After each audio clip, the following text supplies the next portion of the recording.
রাধে রাধে। ওম নমো ভগবতে বাসুদেবায়। ওম নমো ভগবতে বাসুদেবায়। ওম নমো ভগবতে বাসুদেবায়। শ্রীমদ্ ভাগবত তৃতীয় স্কন্দ স্থানম সৃষ্টির স্থিতি ৩১ অধ্যায়। জীবের গতি সম্বন্ধে ভগবান কপিলদেবের উপদেশ। শ্লোক ২১।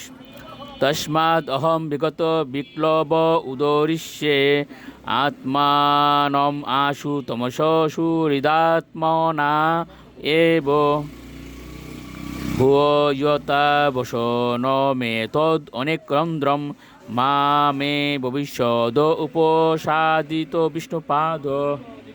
অনুবাদ: অতএব আর ব্যাকুল না হয়ে আমি আমার বন্ধুরূপী নির্মল চেতনার সাহায্যে অজ্ঞানের অন্ধকার থেকে নিজেকে উদ্ধার করব।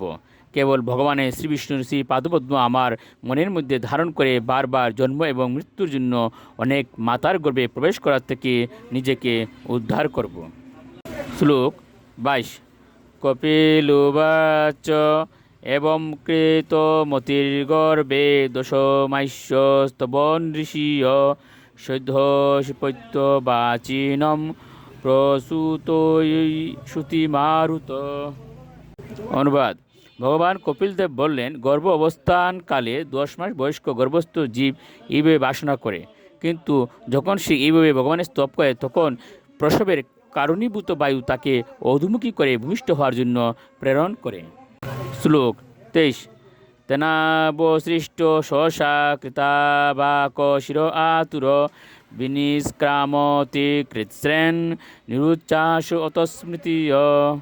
অনুবাদ: অকস্মাৎ সেই বায়ুর দ্বারা অধক্ষিপ্ত হয়ে এবং অধুমস্তক হয়ে অতি কষ্টে সেই শিশু বেরিয়ে আসে। সেই সময় অসহ্য বেদনায় তার শ্বাস রুদ্ধ হয় এবং স্মৃতি বিলুপ্ত হয়। শ্লোক ২৪।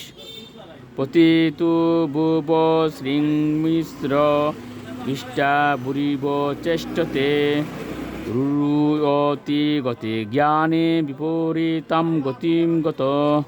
অনুবাদ: শিশু রক্তাক্ত কলে ভরে ভূমিতে পতিত হয়ে বিষ্টাজাত কৃমির মতো অঙ্গ সঞ্চালন করতে থাকে। সে তার উচ্চতর জ্ঞান হারিয়ে মায়ার প্রভাবে ক্রন্দন করতে থাকে। শ্লোক ২৫।